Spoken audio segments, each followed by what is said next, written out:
Hello student, good evening. स्वागत है आप सभी का फिजिक्स में आई हेल्प यू में। कैसे आप सभी? उम्मीद है आप सभी बहुत अच्छे होंगे। जैसा कि आप सभी को पता है कि हम क्लास 12 की इंपॉर्टेंट क्वेश्चन सीरीज में इंपॉर्टेंट क्वेश्चंस का डिस्कस करते हैं, जिसमें से एक चैप्टर अब हमने शुरू कर लिया है विकास, और इसमें हमने बहुत एक दो क्वेश्चन अब तक पढ़ चुके हैं जो बहुत ही इंपॉर्टेंट है आपके कॉम्पिटिटिव एग्जाम की दृष्टि से भी और आपके बोर्ड एग्जाम की दृष्टि से भी। तो चलिए फिर सबसे पहले क्लास शुरू करने से पहले आप मुझे बता दीजिए कि ऑडियो वीडियो क्लियर है। सना अब तक हमारे से जुड़ चुके हैं। Dheeraj, Pancham Yadav good evening, super status good evening, Sana good evening, Rohit Yadav, Johar, Ritu Sharma, Anuj Diwakar, Babu Maurya, सबको गुड इवनिंग। ठीक है, तो अब तक आपने पहले ऑडियो वीडियो सब क्लियर है? अनुज दिवाकर, ठीक है, सबको क्लियर है? ठीक है, सही, बिल्कुल ठीक। चलिए, तो फिर अब तक जितना आपने पढ़ा था विकास चैप्टर हमने स्टार्ट कर लिया था। हमने देखा था किस प्रकार से ब्रह्मांड की उत्पत्ति हुई, पृथ्वी की उत्पत्ति हुई और उसके पश्चात पृथ्वी पर जीवन की उत्पत्ति हुई थी। कल हमने इसको मिलर के सिद्धांत से समझ दिया था कि किस प्रकार से मिलर ने अपने प्रयोग के द्वारा समझाया था अकार्बनिक पदार्थों से कार्बनिक यौगिकों का निर्माण होता है, जिसमें आपने देखा था कि किस प्रकार से पहले कोशिका का निर्माण हो गया था, है ना, और वही पहली कोशिका करती है आगे नए जीवों का निर्माण। सबको क्लियर? सबको ठीक है? Vivek, Abhay Kumar, Ashutosh, Aman, clear clear clear. Good evening, good evening, good evening. चलिए, सबको गुड इवनिंग भी और क्लियर भी। तो आज के चैप्टर में हमने पढ़ना है, क्या पढ़ना है? जैव विकास के प्रमाण, अर्थात जैव विकास। मैंने सबसे पहले आपको बताया था जैव विकास एक धीमी गति से होने वाली प्रोसेस है, प्रक्रिया है, जिसका पता हमें एक लंबे समय के पश्चात चलता है, इसी को हम कहते हैं जैव विकास। सबसे पहले आपको चैप्टर का ये जो हम बात कर रहे हैं जैव विकास हुआ है, तो पहले आपको जैव विकास पता होना चाहिए। एक धीमी गति से होने वाली प्रक्रिया है जिसका हमें पता एक लंबे समय के पश्चात चलता है। आप देखोगे कि किस प्रकार से आपको ये पता चला है कि धीरे धीरे जीव की उत्पत्ति हुई है। ठीक है, ये पूरा आपको पता चला, ये जो आज का टॉपिक है इसमें समझोगे और इसके प्रमाण के साथ आपको पता चलेगा। ठीक है, तो थोड़ा सा थ्योरी वाला चैप्टर ही है ये, बाकी समझाने के लिए तो मैं आपको कोशिश करूंगी कि आप बहुत अच्छे से समझ सको। बस ज्यादा इसमें थ्योरी वाला है ये पूरा ही चैप्टर, बस इसको समझना बहुत जरूरी है क्योंकि इससे छोटे छोटे क्वेश्चंस आपके लिए बहुत इंपॉर्टेंट हो सकते हैं। छोटे छोटे से छोटे क्वेश्चन है इसमें जो आगे आपकी कॉम्पिटिटिव एग्जाम के लिए बहुत ज्यादा ही जरूरी है। क्लियर? ठीक है, अब आगे चले। अमन, सुपर, अनुज दिवाकर, कृतिका पाठक सब जुड़ चुके हैं, नेहा यादव, प्रदीप कुमार, प्रहलाद, बापू मौर्य, योगी राजपूत, जेमा, हाँ क्लियर ना? ठीक है, तो अब क्या करना है, क्या करेंगे हम? जैव विकास के प्रमाण को समझेंगे। तो ये वाली बात आपको सबको पता चल गई थी। लास्ट हमने जो टॉपिक पढ़ा था इस प्रकार से मैंने आपको पूरे चार्ट के द्वारा समझा दिया था कि जीवन की उत्पत्ति किस प्रकार से हुई, और लास्ट में जो कोलाइड्स जो बनी थी, जो प्राथमिक हम जिसे कोशिका कहते हैं, उसका निर्माण कैसे हुआ था, ये यहाँ तक क्लियर रखना। अब आगे चलेंगे तो यहाँ पर देखिए पृथ्वी के निर्माण, उस पर क्या हुआ था, कार्बनिक और अकार्बनिक पदार्थों से जीव और निर्जीव जगत का निर्माण प्रारंभ हुआ, जिसे क्रमशः हम जैव विकास व अकार्बनिक विकास भी कहते हैं। ये हम पढ़ चुके हैं। क्लियर? पृथ्वी पर जीवों के उद्भवन व उनके विकास को ही जैव विकास कहते हैं। ठीक है, यानी कि जो पृथ्वी पे अब जीव पाए जा रहे हैं, धीरे धीरे से ही तो बने होंगे सारे जीव, और लास्ट में इन सबका पता चला कि हाँ यहाँ पृथ्वी पर क्या हुआ होगा, जैव विकास हुआ होगा। और फिर लास्ट में हमने जब लंबी प्रोसेस बोल रहे हैं तो यानी कि लास्ट में हमें ये प्रमाण भी मिला होगा कि पृथ्वी पर जैव विकास हुआ होगा। और अलग अलग आपने अब ये पूरा डिवाइड करके पढ़ना है कि ये प्रमाण कौन कौन से थे। जीवाश्म के आधार पर, जीवों की शारीरिक संरचना के आधार पर, जीवों के भ्रूण के आधार पर, रासायनिक उनके अंदर जो जैव रासायनिक पदार्थ है उनके आधार पर, ये सारे प्रमाण इसको सिद्ध कर लेंगे कि यहाँ पर पृथ्वी पर जैव विकास हुआ है। क्लियर? आगे चले तो वर्तमान में यह प्रमाणित, देखो वर्तमान में यह प्रमाणित किया जा चुका है कि प्रत्येक जीव का विकास दूसरे जीव की विभिन्नताओं के कारण हुआ है। ठीक है, इतनी बात ध्यान रखना है। ये आपको बता दिया था लुई पास्चर जी ने कि जो जीवों का निर्माण हुआ है वो पहले से स्थित जीवों के द्वारा ही हुआ है। ठीक है, बाद में मिलर जी जो थे इन्होंने अपने प्रयोगों द्वारा सिद्ध कर दिया कि किस प्रकार से जीव का विज्ञान हुआ था। ठीक है, जैव विकास। तो ये समझना है। प्रमाण हम देखेंगे तो यहाँ इस चैप्टर के अंदर जितने प्रमाण है वो पहले आप याद कर लो कि आपको इसके अंदर क्या क्या प्रमाण पढ़ने हैं, किस प्रकार से आपको पता चलेंगे कि हाँ जैव विकास हुआ है, अलग अलग जीव फिर आवासों के कारण उनका शरीर अलग अलग रूपांतरित हुआ है। ठीक है, तो यहाँ पर सबसे पहला आप पढ़ोगे तुलनात्मक आकारिकी व शरीर की रचना के आधार पर, एक ये होगा प्रमाण। दूसरा आप देखोगे जीवाश्म विज्ञान के प्रमाण के आधार पर, ये मैं आपको बताऊंगी सब डिटेल में। पहले आपको सिर्फ हेडिंग देखनी है कि इस चैप्टर में आपको क्या क्या दे रखा है, किसके आधार पर हम ये कह सकते हैं, कौन कौन से ऐसे प्रमाण है जिसके आधार पर हम ये कह सकते हैं कि पृथ्वी पर जैव विकास हुआ है। ठीक है, और हमेशा ये ध्यान रखना है कि जैव विकास का पता हमेशा लास्ट में चलता है। ठीक है, धीमे गति से तो होने ही लग गई पूरी प्रोसेस, लेकिन लास्ट में जब वैज्ञानिकों ने खोजा, ठीक है, जैसे हम जीवाश्म की अगर बात करें तो जीवाश्म तो बहुत साल पुरानों जीवाश्म की बात करते हैं ना, जब मृत शरीर, जैसे अब हमें कभी कोई डायनासोर का सर मिल जाता है, धड़ मिल जाता है, तो हम उसे क्या कहते हैं, जीवाश्म कहते हैं। तो उसके प्रमाण पता चले कि हाँ क्या पता उस टाइम पर डायनासोर रहते होंगे, है ना। तो इस प्रकार के ये क्या है, प्रमाण होते हैं। ठीक है, उसके बाद आपने देखना है कि जैव रसायन व कार्यकी के प्रमाण, ये पढ़ना है आपने। चयन के प्रमाण, ठीक है, अवशेषीय अंगों के प्रमाण। अवशेषीय अंग यानी कि अभी हमारे शरीर में कुछ ऐसे अवशेषीय अंग है जिनका पहले तो काम होता था या किसी और जीव के शरीर में इसका काम है, लेकिन हमारे शरीर पर ये एक अवशेषीय अंग के रूप में है। अवशेषीय अंग अर्थात कि इसका कोई कार्य ही नहीं होगा। ठीक है, ये भी पढ़ोगे आप। संयोजन कड़ियों के आप प्रमाण पढ़ोगे, भ्रूण विज्ञान के प्रमाण पढ़ोगे और पूर्वजता के प्रमाण पढ़ोगे। तो ये जो पूरे ये जो जितने भी चैप्टर है इसके अंदर अंदर के जो क्वेश्चन होते हैं वो आपके एग्जाम में बहुत ज्यादा पूछे जाते हैं। चलिए, ठीक है, तो यहां पर ध्यान रखने वाली यही बात है। आगे चले, सबसे पहला जो होता है वो तुलनात्मक आकारिकी व शरीर रचना के प्रमाण होते हैं। Evidence from comparative morphology and anatomy. इसके आधार पर अगर हम देखेंगे तो जंतुओं में अगर हम शारीरिक बोले ना, शारीरिक दृष्टि के आधार पर अगर हम देखते हैं, ठीक है, तो जंतुओं में शारीरिक संरचना प्राय दो प्रकार की होती है। एक आप पढ़ोगे समजात अंग और एक पढ़ते हो आप समवृत्ति अंग। दो अंग पढ़ोगे आप, एक होगा समजात होमोलोगस ऑर्गन जिसे हम बोलेंगे।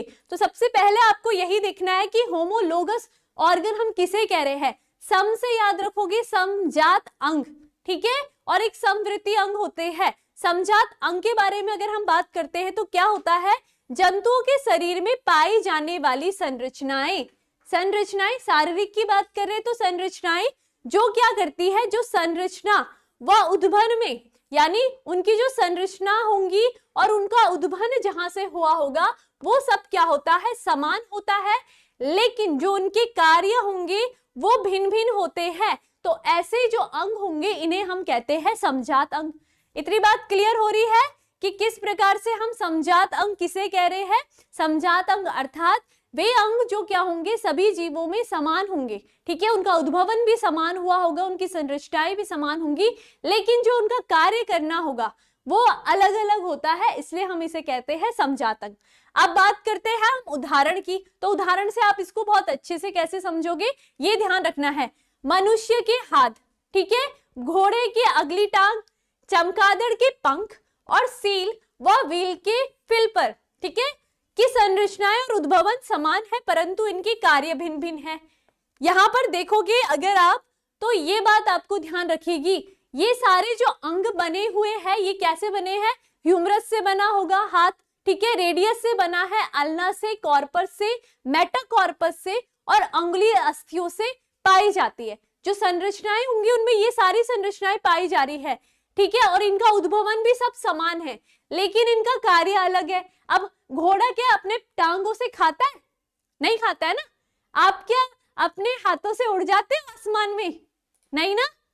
तो यहाँ पर देख रहे हो कार्य इनके क्या है, भिन्न भिन्न है, लेकिन इनका जो उद्भवन हुआ है वो समान जगह से हुई है, इनकी संरचनाएं सब समान होती है। तो यहाँ पर जो मेन पॉइंट है मेरा बताने का, तो आपको ये ध्यान रखना है कि जो ये अंग बने हैं ये किस किस से बने हैं, ह्यूमर से बना है, रेडियस, अल्ना, कॉर्पस, ये सब क्या होते हैं, इनका उद्भवन होता है जहां से, ठीक है। लेकिन इनके काम अलग अलग है, जैसे घोड़े के पैर लात मारने के लिए है ना, चलने के लिए भी है, उसको साथ में लात भी मारेगा।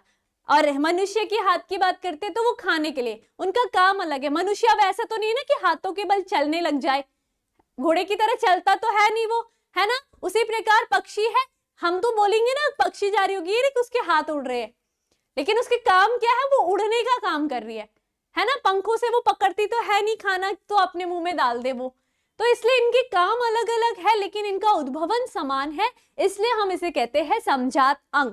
क्लियर? हाँ, रोहित यादव तो अलग ही चले गए, पापा की परियां उड़ती है, कुछ भी कुछ भी।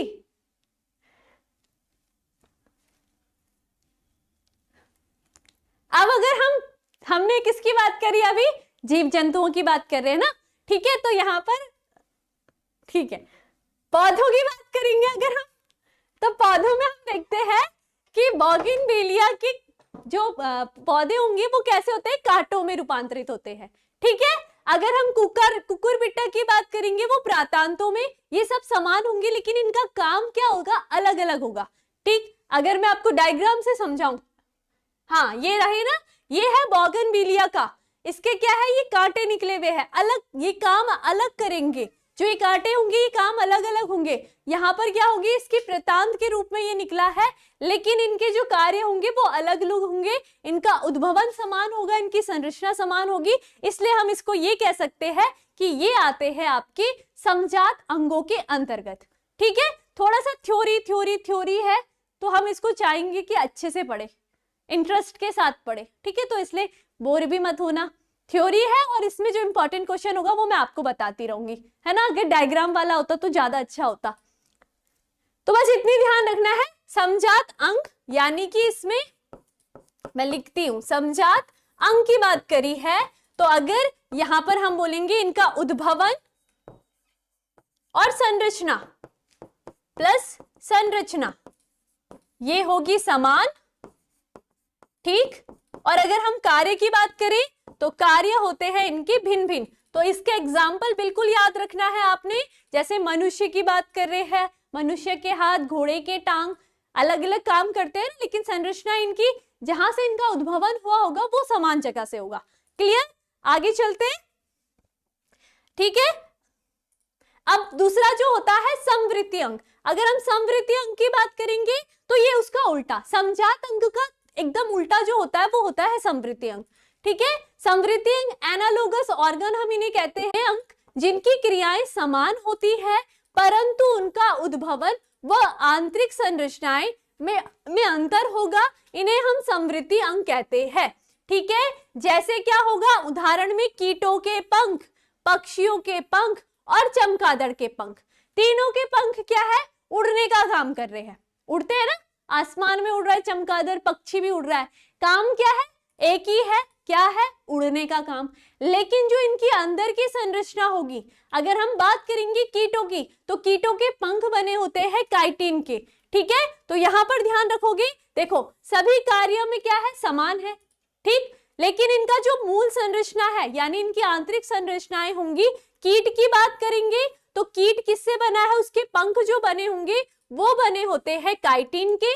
पक्षियों की बात करेंगे तो पक्षियों का आपने हमेशा पढ़ा है, जो उनके अग्रपाद होते हैं वो पंखों में रूपांतरित होते हैं, ये हमेशा पढ़ते हो। तो पक्षियों के पंख क्या होते हैं, उनके जो अग्रपाद होते हैं वो पंखों में रूपांतरित होकर के बनते हैं।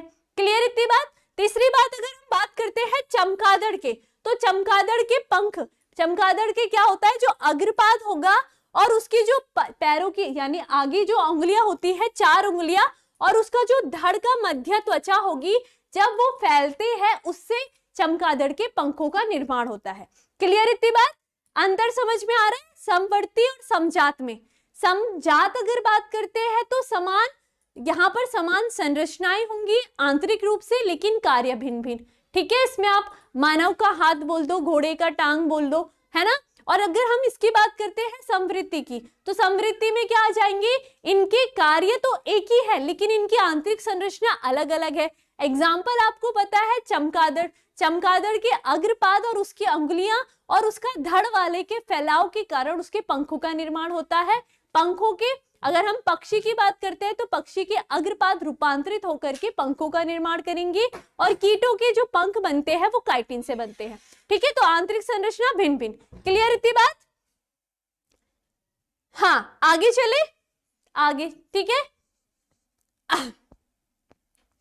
अब क्या है यहाँ पर, हाँ, और इसी प्रकार अगर आप पौधों में बात करोगे, आपने एक जीव जंतु का एग्जाम्पल ले लो और एक साथ साथ पौधों का ले लो, तो दोनों में आप अगर देखोगे तो यहाँ पर पौधों की बात करोगे, आप कहते हो शकरकंद को क्या बोलते हो आप, शकरकंद को आप बोलते हो ना जड़ का रूपांतरित होता, जड़ का रूपांतरित रूप होता है। आपने चैप्टर नंबर 1 में पढ़ा होगा, पहला वाला चैप्टर था, उसमें आपने कायिक प्रवर्धन जब पढ़ा होगा तो वहां पर आपने देखा होगा जो शकरकंद होती है वो जड़ का रूपांतरित रूप होती है। ठीक है, उसी प्रकार आपने आलू के बारे में पढ़ा, आलू क्या है, आलू क्या है, यहाँ पर तने का रूपांतरण होता है, लेकिन इनके काम क्या है, दोनों के काम तो एक ही है, काम तो ये क्या कर रहे हैं, खाने में ही आ रहे हैं ना काम, है ना, लेकिन इनकी जो आंतरिक संरचना है, शकरकंद का जो आंतरिक संरचना है वो जड़ से निर्मित हुई है, आलू किससे है, तने से मिला है, यानी इनका जो आंतरिक संरचना है वो अलग अलग है, इसलिए हम इसे कह सकते हैं ये समवृत्ति अंग है। समझ में आ गया इतनी बातें? क्लियर? तो कहीं पर भी क्वेश्चन आएगा समजात समवृत्ति अंग, तो आप उसको अच्छे से एग्जाम्पल के साथ प्रेजेंट कर सकते हो। क्लियर? कीटों के पंख कैसे बन रहे हैं ये सब आपको बताना है। ठीक, चलिए फिर आगे।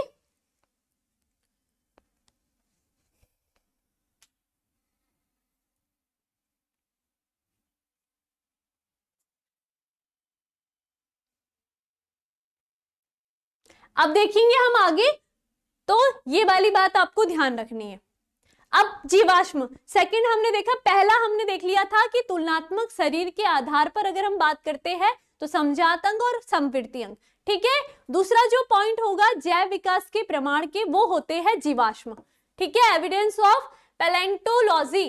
ठीक है, तो जीवाश्म की बात करते हैं तो जीवाश्म नॉर्मली आपने पढ़ा होगा क्या होता है, करोड़ों वर्ष पहले चट्टानों के नीचे जो जीव जंतु दब चुके हैं, है ना, और उनके अवशेष अब हमें प्राप्त होते हैं, तो हम आज के टाइम से उनसे अगर कंपेयर करें तो हम उन्हें क्या कहते हैं, जीवाश्म कहते हैं। क्लियर इतनी बात? सिंपल शब्दों में समझोगे, जो पुराने बहुत करोड़ों साल पहले आप डिस्कवरी वगैरह में देखते होंगे ना जीवाश्म मिल रहे हैं, तो यहाँ पर देखना होगा कि जब मृत जीवों के शरीर रेत में दब जाते हैं तो ये कालांतर में चट्टानों का निर्माण करते हैं। ठीक है, मृत जीवों का चट्टानों में बदलना अश्मीभवन कहलाता है। ठीक है, अश्मीभवन कहलाता है। इन जीवों के चिन्ह शेष रह जाते हैं, इसी को हम जीवाश्म कहते हैं, इन्हीं जीवाश्म कहते हैं, वही मैंने बता दिया। ठीक है, इनके अध्ययन को हम जीवाश्म विज्ञान कहते हैं, ये भी आपको ध्यान रखना है। पैलेंटोलॉजी हम इसे कहते हैं, इसलिए हम जीवाश्म कहते हैं। ठीक है, अब जीवाश्म जैव विकास के लिए बहुत महत्वपूर्ण प्रमाण प्रदान करता है। कैसे करेगा? क्योंकि आपको जब तक ये नहीं पता होगा, जैसे आप पढ़ते ही हो कि हाँ भाई किसी कहीं पर किसी पे कंकाल मिला है डायनासोर का, है ना, डायनासोर ही मोस्टली हम देखते रहते हैं, डायनासोर का और किसके बहुत सारे जीवाश्म रहते हैं, तो हमने क्या बोला, वो बहुत सारे पुराने, बहुत साल पुराने हो चुके हैं और वो अब मिल रहे हैं, तो हम उसे क्या कह रहे हैं, जीवाश्म कहते हैं। बस इतनी बात है कि जीवाश्म क्या होता है, यही बात होती है। चलिए अब आगे चले, तो अगर देखेंगे हम बात करते हैं आर्कियोप्टेक्सिक की, ठीक है, डायनासोर की, आदि मानव आदि के जीवाश्म जैव विकास के प्रमाण है। यहाँ पर थोड़ा आपको यही देखना है कि जैव विकास के क्या क्या प्रमाण है। एक आपने देख लिया है शारीरिक संरचना के आधार पर समजात अंग और समवृत्ति अंग। बहुत सारे ऐसे जीव हैं जिनकी कार्य अलग अलग है लेकिन उनकी आंतरिक संरचना समान है। बहुत ऐसे हैं जिनकी आंतरिक संरचना अलग अलग है लेकिन जिसकी आंतरिक संरचना समान है लेकिन कार्य अलग अलग है। इस आधार पर देखा। फिर अगर हमने आगे बात करी तो हमने देखा जीवाश्म विज्ञान के प्रमाण की बात करी। ठीक है, तो जीवाश्म ये थे, पहले जीवाश्म को समझो, उसके बाद ये देख रहे हो ये सारे किसकी जातियां हैं आपको पता है, ये डायनासोर के सब जातियां बता रखी है आपको। डायनासोर के वंश वृक्ष जिसे बोलते हैं हम, ये सब डायनासोर के वंश वृक्ष होते हैं, ठीक है। जैसे बैकियोसोरस, कितना अच्छा लग रहा है, स्टेगोरॉस, ठीक है, स्टेगोसोरस, ये सॉरस जा रहे हैं ना, तो ये सब क्या है, ये डायनासोर के वंश में आते हैं। जैसे हमारे कुल होता है ना, चाची, ताऊ, दादा, दादी, बुआ और भी बहुत सारे, वैसे ही डायनासोर की फैमिली है, देख रहे हो ऐसे। तो ये क्या है, इनका विकास हो रहा है धीरे धीरे करके, इनकी जो पहले कोई और रही होगी, फिर दूसरी कोई और प्रजाति आई है, ये प्रकार से, इस प्रकार से ये पूरा वंश बताया गया है आपकी एनसीईआरटी में। क्लियर? आगे चले, अब आगे बात करेंगे हम किसकी, तो ये ध्यान रखना है, हाँ, और यहाँ पर ये भी ध्यान रखना है, आपको एक क्वेश्चन आता है यहाँ पर, तो ये क्लियर रखनी है आपको, आर्कियोप्टेक्स, ठीक है, और आर्कियोप्टिक्स, इसका याद रखना है। जो ये आपको दिख रहा है ना, आर्कियोटेब्रिक्स, जो ये वाला डायनासोर का वंश होता है, ये बहुत बार क्वेश्चन पूछा जा सकता है आपकी कॉम्पिटिटिव एग्जाम को। इसको आप किस किस वर्ग में रखते हो, सरीसृप वर्ग में रखते हो, ठीक है, इसको एक सरीसृप वर्ग में रखोगे आप, और इसको पक्षी वर्ग में भी रखा जाता है, ठीक है। क्यों रखा जाता है, क्योंकि इसमें दोनों वर्ग के गुण पाए जाते हैं। कैसे, अगर हम सरीसृप वर्ग की बात करें तो इसमें क्या पाए जाते हैं, इसमें अंगुलियां पाई जाती है, इसके पाद पाए जाते हैं, उनमें नाखून पाए जाते हैं। और अगर हम पक्षी वर्ग की बात करें, क्यों रखा जाता है, तो इसको इसलिए रखा जाता है क्योंकि इसमें पंख भी पाए जाते हैं, इसलिए हम इसे दोनों वर्गों की बीच की कड़ी बोलते हैं, ठीक है। तो इसलिए ये क्वेश्चन ध्यान रखोगे आप सभी के सभी कि किस प्रकार जैव रसायन वो कार्यकी का प्रमाण। जैव रसायन आप सभी को पता है, मैंने कल के टॉपिक में आपको क्लियर कर दिया था किस प्रकार से कार्बनिक यौगिक आपस में ही संयोजित हो रहे थे, फिर वो वृहद अणु का निर्माण कर रहे थे, उसके पश्चात वो बड़े बड़े किसका, डीएनए, प्रोटीन्स, इनका सबका निर्माण कर रहे थे ना। तो यही सब क्या हो गया, अगर हम जैव रसायन और कार्यकी के प्रमाण की बात करें तो आप सभी को पता है कि जैव रसायन के प्रमाण प्रायोगिक रूप से जैव विकास के प्रमाण प्रस्तुत करता है। जैसे कि ये सब प्रयोग के आधार पर, मिलर के प्रयोग के आधार पर पता चल गया था कि सभी जीवों की कोशिका के जीव द्रव्य में कार्बन प्रेजेंट है, हाइड्रोजन प्रेजेंट है, ऑक्सीजन प्रेजेंट है और नाइट्रोजन प्रेजेंट है। जितने भी जीव होंगे सबके क्या है, ये सभी चीजें प्रेजेंट है, ठीक है, पाई जाती है, जो कार्बोहाइड्रेट्स, प्रोटीन और वसा का निर्माण करती है। आपने देखा था कल की क्लास में कि किस प्रकार से जब ये आपस में मिल रहे थे तो ये कार्बोहाइड्रेट्स, प्रोटीन, वसा का निर्माण कर रहे थे, ठीक है। कार्बनिक यौगिक से वृहद, हम पढ़ रहे थे ना, बड़े कार्बनिक यौगिक, जटिल संरचनाएं बन रहे थे। तो ये सभी किसके प्रमाण है, वो है जैव रसायन और कार्यकी के प्रमाण, कि हम बोल सकते हैं कि हर एक जीव का जो निर्माण हुआ है वो सभी इन कार्बनिक यौगिकों के संयोग से हुआ है। क्लियर इतनी बात? ठीक, आगे चले तो देखिए सभी जीवों के एंजाइम्स की संरचना वो कार्य भी लगभग समान होते हैं। हमने क्या पढ़े, अनुवांशिक पदार्थ की अगर हम बात करते हैं तो हम बोलते हैं ना, बहुत सारे जो जीव होंगे, मोस्टली जीव जो होते हैं उनका डीएनए अनुवांशिक पदार्थ होता है। कुछ जीव ऐसे होंगे वायरस वगैरह जिनका जो अनुवांशिक पदार्थ होता है वो आरएनए होता है। तो यहाँ पर इसलिए कहा है कि यहाँ पर बहुत सारे जीव होंगे जिनकी जो एंजाइम्स होंगी, उनकी संरचनाएं और उनके कार्य भी समान ही होते हैं। तो ये इस आधार पर हम कह सकते हैं कि जैव रसायन के ये प्रमाण होते हैं। क्लियर इतनी बात? सोनल कुमार, प्रियंका राय, पंचम, ललन, सुपर स्टेटस, बाबू मौर्य, रितु शर्मा, पंचाम, रोहित। क्लियर? ठीक है, ठीक है, थोड़ा सा थ्योरी है, बस इसके मेन चीजें आपको समझनी है कि जैव विकास के प्रमाण के अंतर्गत आपको क्या क्या आना चाहिए। आपकी एनसीईआरटी में यही मेंशन कर रखा है कि बहुत छोटे उसमें मेंशन कर रखा है। मैं आपको पूरा यहाँ पर डिटेल बता रही हूँ एग्जाम्पल के साथ, क्योंकि आपको प्रेजेंट करना आना चाहिए। उसके बीच के जो क्वेश्चन पूछे जाएंगे वो आपको आने चाहिए, इसलिए एग्जाम्पल के साथ हर किसी को याद करो। समृद्धि अंक, समझात अंक समझ चुके हो आप, जीवाश्म के प्रमाण आप समझ चुके हो, आपने वहां पर जीवाश्म के प्रमाण में डायनासोर का जो पूरा वंश है उसका वृक्ष बना दो, उसके अंदर जितने भी आ रहे हैं उसके वंश के अंतर्गत वो सब जीवाश्म के प्रमाण है, ठीक है। उसके बाद जैव रसायन, आपको मिलर के सिद्धांत में मैंने आपको अच्छे से समझाया था किस प्रकार यही कार्बनिक यौगिक आपस में संयोजित हुए और इन्होंने जटिल संरचना बनाई और इस आधार पर हम ये कह सकते हैं कि हर एक जीव के शरीर पर ये कार्बनिक यौगिक प्रेजेंट होते हैं। क्लियर? हाँ ठीक है, तो इतनी बात क्लियर रखनी है, ठीक है। तो इसलिए यही है, इतनी थ्योरी दे रखी है तो यही। अब अगर हम अवशेषी अंग की बात करते हैं तो अवशेषी अंग क्या होंगे ये पढ़ लेते हैं। प्राणियों में पाए जाने वाले अनुपयोगी अंगों को अवशोषी अंग कहा जाता है। अभी मैंने आपको बताया था कुछ ऐसे अंग होंगे हमारी बॉडी में जो अब हमारे प्रयोग में ही नहीं आते हैं, है ना। अगर मैं आपको बात करूं, आपने अपेंडिक्स सुना होगा, बहुतों को अपेंडिक्स की प्रॉब्लम हो जाती है ना। पेट में दर्द होता है, चुभता रहता है, वो किसी की अपेंडिक्स बढ़ जाती है ना। सुना है सबने? बता दो पहले, सबने सुना है अपेंडिक्स? किसी को, बहुतों को प्रॉब्लम होती है अपेंडिक्स की, तो डॉक्टर क्या करेंगे? डॉक्टर थोड़ी भी वो करते, डॉक्टर उसको काट के निकाल देते, फिर ऐसे डब्बी में रखा रहता है उन्होंने हॉस्पिटल में। फिर उस मरीज से मिलने जो भी आएगा सब उसको दिखाते रहते, ये देख किसके पेट की इतनी बड़ी अपेंडिक्स निकली है, इसकी इतनी बड़ी निकली है ना। सीधा निकाल देते हैं ना डॉक्टर लोग, देखा होगा आप सभी ने। तो वो ऐसे शोपीस हो जाता है फिर वो हॉस्पिटल में। जैसे रिश्तेदार आएंगे, अरे बताओ जरा कितनी बड़ी अपेंडिक्स थी, तो ऐसे डब्बा रखा रहता है वहां पर, सब दिखाते हैं फिर। हाँ, तो वही होता है अपेंडिक्स हमारी बॉडी में, वो एक अवशेषी अंग के रूप में है। लेकिन अगर हम बात करें शाकाहारी जीवों में, तो वहां पर वो सेलुलोज का पाचन करेगी, है ना। तो हमारे शरीर में उसका कुछ काम नहीं है, हमें बस दर्द ही देता है वो।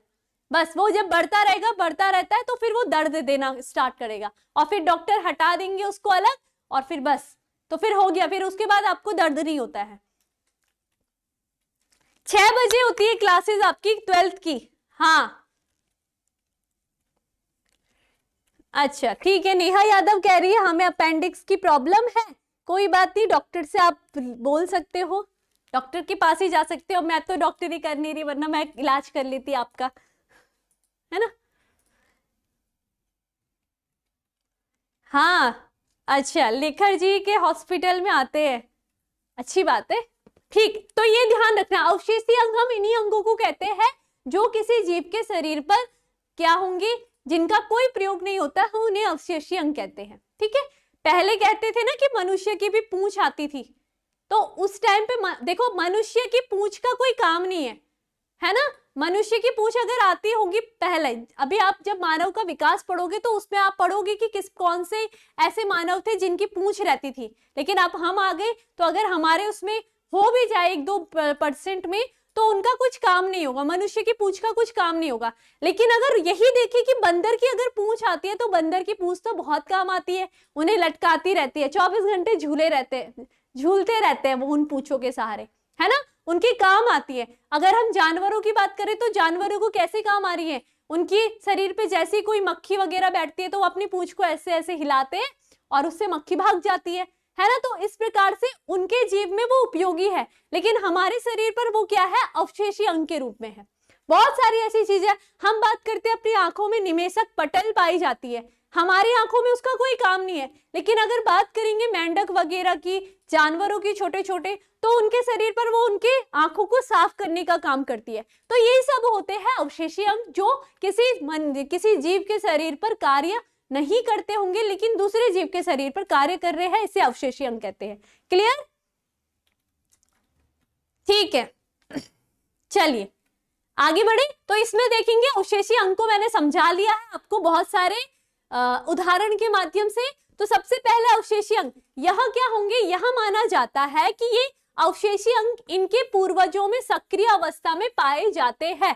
अर्थात अब जब हम मानव का विकास पढ़ेंगे, तो हमारे जो पूर्वज रहे होंगे उनके शरीर पर ये पाए गए होंगे, लेकिन अब वो हमारे शरीर पर धीरे धीरे विलुप्त हो गए हैं।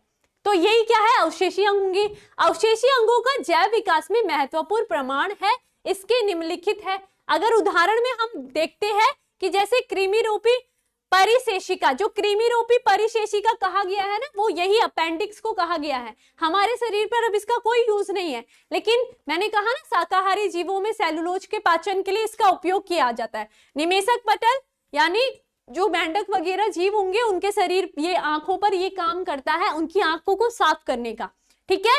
अक्कलदार का भी, अक्कलदार आता है तो क्या करता है, वो दर्द ही तो देता है, बहुत दर्द होता है उस अक्कलदार में, कुछ काम नहीं है हमारे बॉडी में, तो वो अवशेषी रंग के रूप में होता है। अब कर्ण पल्लव की पेशियां, हमारे जो ये बाहर की पेशियां, इनका कुछ काम है? बस सुंदर बना रहे हैं हमें कि हाँ हमारे कान है, लेकिन वैसे तो कुछ काम नहीं है, ऐसे ही पड़े हुए हैं। जानवरों के तो ये हिलते भी है तो जो मक्खी वगैरह आएगी उसको हटाने का काम करेंगे, लेकिन हमारे तो ऐसे बैठे रहते हैं। बस इसमें पहन लो, लड़कियां झुमके डाल देंगी, लड़के अपने टॉप्स लगा लेंगे और हो गया उनका यूज सुंदर दिखने के लिए। तो इसलिए ये क्या हो गए, सब अवशेषी अंग होंगे। समझ में आ गया? समझ में आ रहा है ना?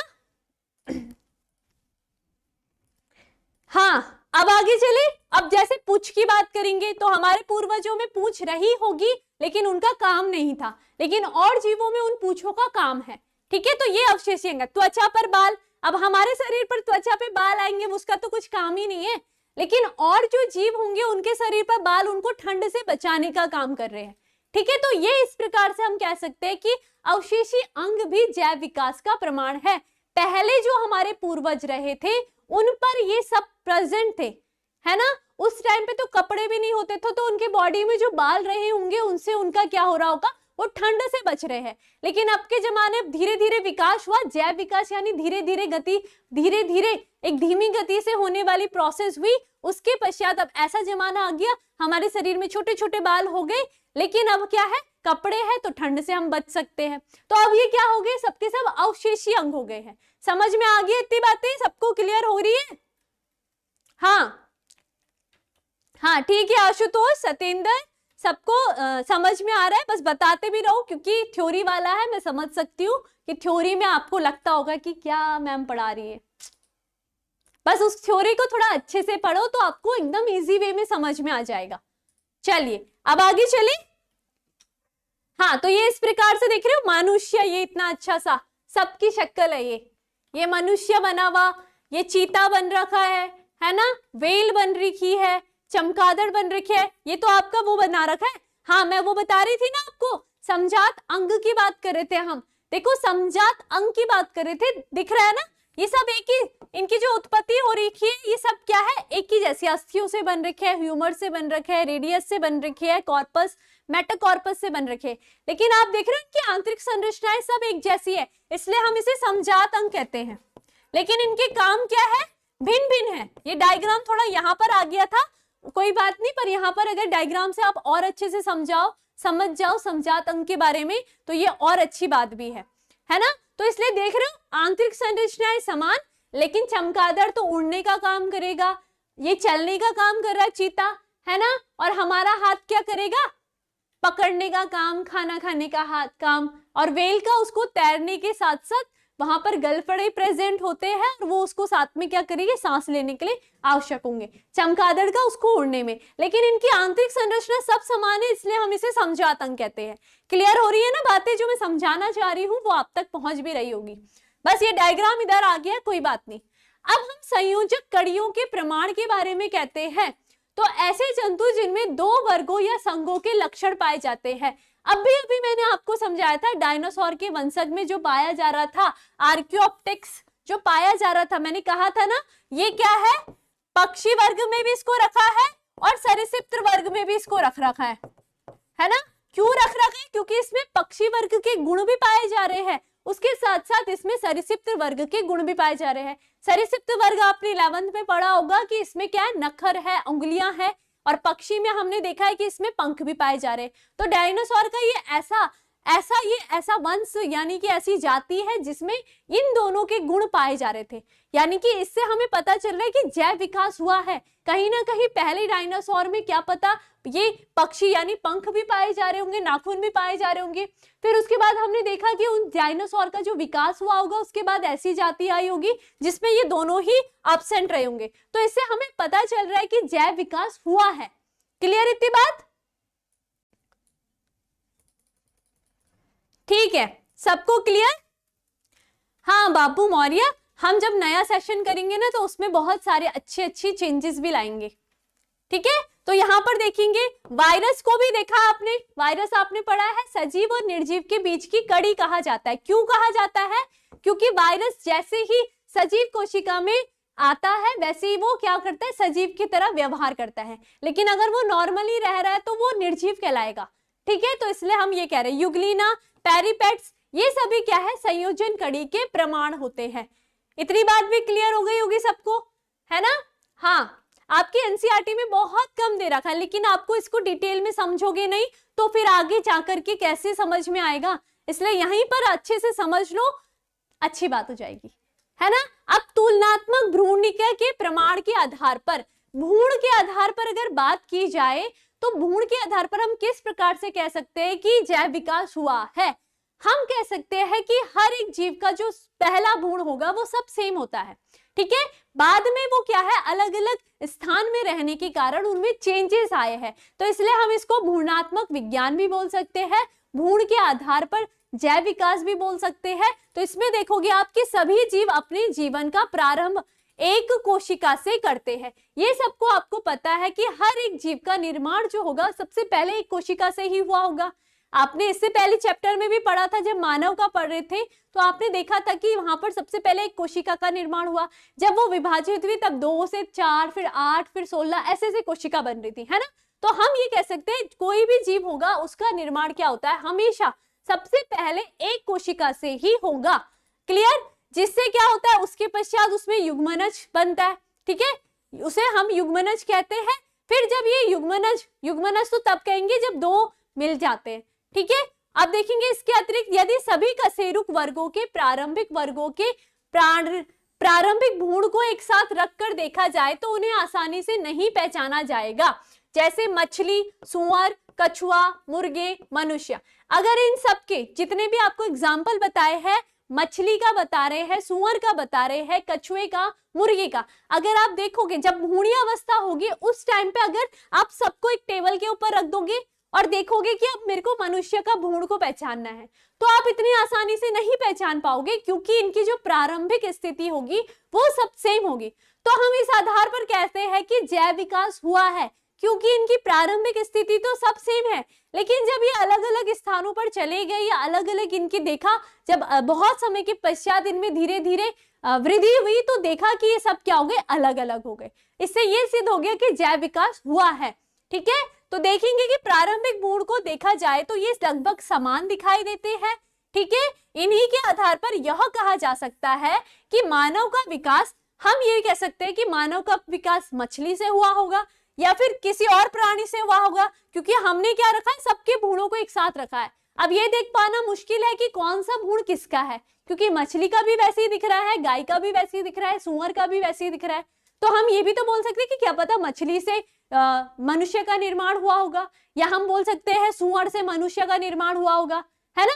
तो इस आधार पर ये कह सकते हैं कि इनकी प्रारंभिक स्थिति समान है, तो हम ये कहेंगे कि भ्रूणीय आधार पर किस प्रकार से जैव विकास हुआ है। क्लियर इतनी बात सबको? ठीक, हाँ, आगे चलते हैं, ठीक है। अब देखेंगे तो इन तथ्यों के आधार पर वॉन वेयर साइंटिस्ट का नाम है, याद रखना है, भ्रूण वाले, ठीक है। अगर हम भ्रूण के बारे में जैव विकास के प्रमाण के ढूंढ रहे हैं तो वहां पर वैज्ञानिक जो वॉन वेयर थे, जो कि बायोजेनेटिक नियम का प्रतिपादन किया था इन्होंने। इसके कौन कौन से मुख्य बिंदु थे, इन्होंने देखा था। सबसे पहले भ्रूण को जब देखा था तो भ्रूण में पहले सामान्य लक्षण और बाद में विशिष्ट लक्षण प्रकट होते हैं। अगर जाति के विशिष्ट लक्षण वो बाद में प्रकट होते हैं, सबसे पहले तो क्या होंगे, सबके सब एक समान है, लेकिन धीरे धीरे जब आगे आगे वृद्धि होती है तब उनमें विशिष्टताएं पाई जाती है।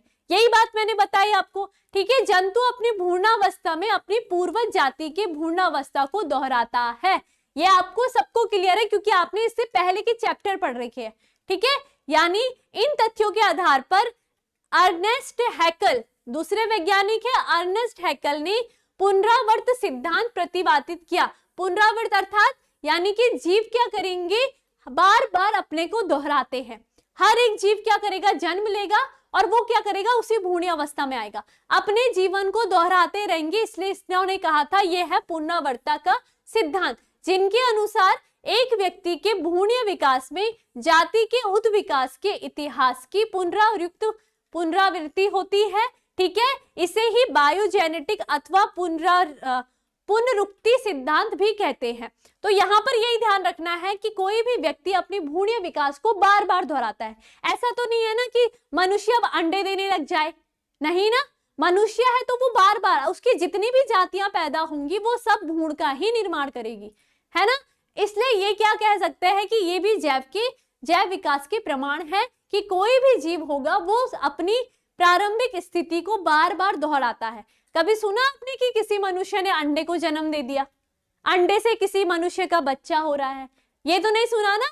हमेशा क्या होगा, एक भ्रूण बनता है, उससे ही एक बच्चे का निर्माण होगा, है ना। अगर हम बात करेंगे किसकी, हम ये बात करते हैं कि मेंढक की बात करेंगे तो टेडपोल से होगा। ऐसा हमने कभी नहीं सुना कि भाई सीधा भ्रूण बनेगा मेंढक से और उसके बाद निर्माण होगा। उसमें प्रारंभिक प्रवस्था बार बार क्या आएगी, पहले टेडपोल बनेगा, उसके बाद ही उसके अंडे बनते हैं। क्लियर इतनी बात, समझ में आ गई सारी बातें ना? ठीक है, सबको ही क्लियर हो रही होगी मुझे जहां तक लगता है। ठीक है, बता दो जल्दी जल्दी। पंचाम, बाबू मौर्य, प्रियंका राय, नेहा, आशुतोष धर, रितु शर्मा, प्रियंका, सबको क्लियर? आदित्य कुमार, अच्छा नहीं है तो फिर एक बार फिर से पूछ सकते हो। चंदन, सब कह रहे हैं हाँ, तो अच्छी बात, जहां पर जिसे नहीं आएगा वो पूछ सकता है। क्लियर? आप देखेंगे तो ये आपके कुछ बिंदु रहे थे जो हमने पढ़ लिए हैं। इसके अतिरिक्त सिलेंट्रेटा संघ से ऊपर के संघों में 3 जनन स्तर पर पाए जाते हैं। अब आपने ये सब भी देखा था किस प्रकार से हम देखते हैं कि पहले तो हम ये बात करते हैं ना, गैस्ट्रूला प्रवस्थाएं आती है, ये मनुष्य वाले में आ रही थी, तो ये सारी प्रवस्थाएं यही पढ़ रही है हमने। मेन चीज है कि जो आपका कॉन्सेप्ट था वो क्लियर होना चाहिए, है ना। हम ये क्या बोल रहे हैं, मेंढक की, मैंने ये बता दिया आपको कि मेंढक की टेडपोल लार्वावस्था मछली से अधिक समानता दर्शाती है। तो हम ये कह सकते हैं कि जो मेंढक का जन्म हुआ है वो मछली जैसे पूर्वज से हुआ है। ये सब इस आधार पर कह सकते हैं। बस थ्योरी वाला है, इसलिए आप सभी को, मुझे पता है कि थ्योरी अच्छी लगती नहीं है, लेकिन कोई नहीं, बस हमने जो मेन आपका यही ध्यान रखना है कि जैव विकास के प्रमाण क्या क्या है। आपने सब देख लिए जैव विकास के प्रमाण, आपको पता चल गया है। हमने सबसे पहले देखा कौन, हमने देखा एक तुलनात्मक शरीर के आधार पर, ठीक है, तुलनात्मक शारीरिक संरचना, ठीक है। इसमें हमने पढ़ा समजात और संवृत्ति, समजात और संवृत्ति अंग, ठीक है। मैं बस आपको रिवाइज करा रही हूं ताकि आपको कॉन्सेप्ट क्लियर रहे। जैव विकास के प्रमाण में आपने पढ़ा, दूसरा आपने पढ़ा जीवाश्म के प्रमाण, है ना, तो जीवाश्म में आपने अपने एग्जाम्पल याद रखने हैं। तीसरा आपने क्या पढ़ा, आपने जैव रसायन के आधार पर जैव रसायन के आधार पर पढ़ा कि किस प्रकार से जैव विकास प्रमाण को पढ़ा, है ना, जैव रसायन के आधार पर आपने पढ़ा। उसके बाद आपने चौथा जो पढ़ा वो पढ़ा आपने किसके आधार पर, हमने क्या पढ़ा था अभी, भ्रूणीय, हाँ, भ्रूणीय अवस्था के आधार पर, ठीक है, और भी होंगे भ्रूणीय अवस्था। तो इस प्रकार से हमने ये सब पढ़े, ठीक है, भ्रूणीय अवस्था। और उससे पहले हमने देखा था संयोजन कड़ी और अवशेषी अंग, ठीक है। पांचवा संयोजन कड़ी, ये बस आपको रिवाइज करा रही हूं ताकि आपको ध्यान रहे, संयोजन कड़ी के आधार पर। और छठा जो हमने पढ़ा वो अवशेषी अंगों के आधार पर, अवशेषी अंगों के आधार पर। बस, तो ये सारे आपको ध्यान रखने हैं कि जैव विकास के प्रमाण के ये सभी पहलू है, इनके अंदर आपको ध्यान रखना है क्या क्या आप लिख सकते हो जिससे आपका चैप्टर आपको अच्छे से समझ में आए। इतना मेंशन नहीं किया गया आपकी बुक में, लेकिन आपको बताना बहुत जरूरी है ये सारी बातें, क्योंकि आता है, क्योंकि जैव विकास के प्रमाण ही नहीं पता आपको तो आप क्यों पढ़ रहे हो फिर विकास वाला चैप्टर, है ना। पहले आपने ब्रह्मांड का निर्माण देख दिया, पृथ्वी का निर्माण देख लिया, उसके अंदर के जीव का निर्माण किस प्रकार से हो रहा है, तो अब वो जीव का निर्माण जो हो रहा है उसके क्या प्रमाण है, किस आधार पर हम ये बोल सकते हैं कि जैव विकास हुआ है। तो ये सारे प्रमाण होंगे जो बताते हैं कि जैव विकास हुआ है। तो यही सब है आज का टॉपिक। तो अब आप ले लीजिए स्क्रीनशॉट। तो आइए चलिए यहां से, तो 1 2 3 1 2 3 1 2 3 1 2 3 1 2 3 1 2 3 1 2 3 1 2 3 1 2 3 1 2 3 1 2 3 1 2 3 1 2 3 1 2 3 1 2 3 और 1 2 3। तो मुझे लगता है कि आपको अच्छे से समझ में आ गया होगा। एक बार खुद भी अच्छे से रिवाइज करोगे तो बहुत अच्छे से आ जाएगा। ठीक है, तो क्लियर रखना है आपने सारे टॉपिक को भी, और ऐसा कोई चैप्टर नहीं होगा कि जो आपके लिए इंपॉर्टेंट नहीं है। हर एक चैप्टर आपके लिए इंपॉर्टेंट है, बस यही है कि आपको पढ़ना है, खुद भी पढ़ना है। ठीक है, तो मिलते हैं नेक्स्ट टॉपिक में, अगले टॉपिक नेक्स्ट टॉपिक में अगली क्लास के साथ। तब तक अपना ध्यान रखिए। धन्यवाद।